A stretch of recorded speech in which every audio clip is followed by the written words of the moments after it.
Every time you speak, we take our notebooks because we are going to learn one or more complicated words. So this is a very good initiative, and I'm going to say why it is a good initiative. I bothered to travel to South Africa,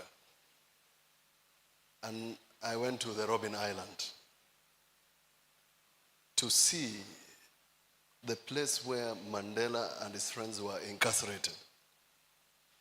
The person who took us on a tour, who was a victim, told us, do not cry. But by the time they finished the tour,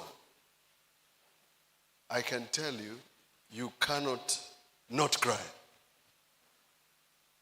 And for a person to have stood these sort of circumstances that are Robben Island, come out of jail, become a president, leave presidency, and form the South African rugby team, makes Mandela an icon and a saint.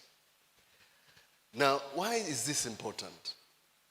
The generation we are speaking to, Mandela, Kwame Nkrumah, Julius Nyerere, and all these African heroes are nothing but textbook stuff. They can't relate. They can't relate to the struggle. But here in their presence is a person who rubbed shoulders with Winnie Mandela, Nelson Mandela. So what is missing in the Pan-African struggle is the story, a person who knows the story, to tell the story. And that's why this is important. You have started a journey, together with the professor here, a journey to awaken this continent. Because somehow, and we must confess, you are just among the few people who are speaking truth to power. Because I've watched you. I've watched you interrogate a judge about his past judgments during the apartheid. That is the portion that I miss of being a legislator. Because you can speak truth to power.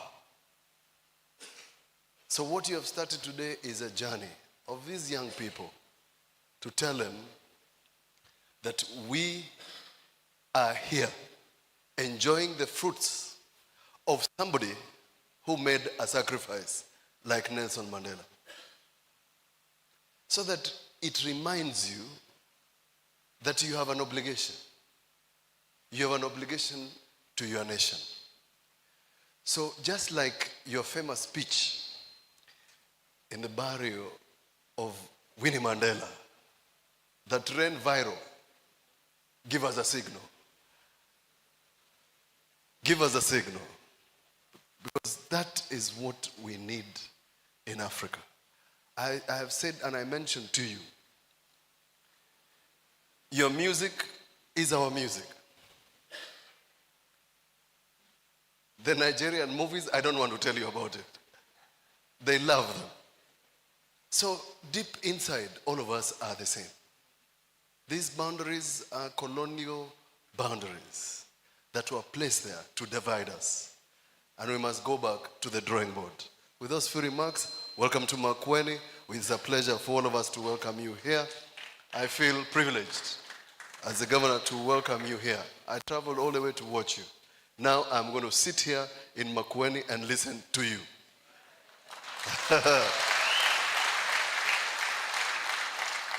A famous man said, to you young people, bliss it was to be alive at dawn, but to be young was very heaven. To be in the presence of Malema in Makueni County is very heaven. Thank you very much.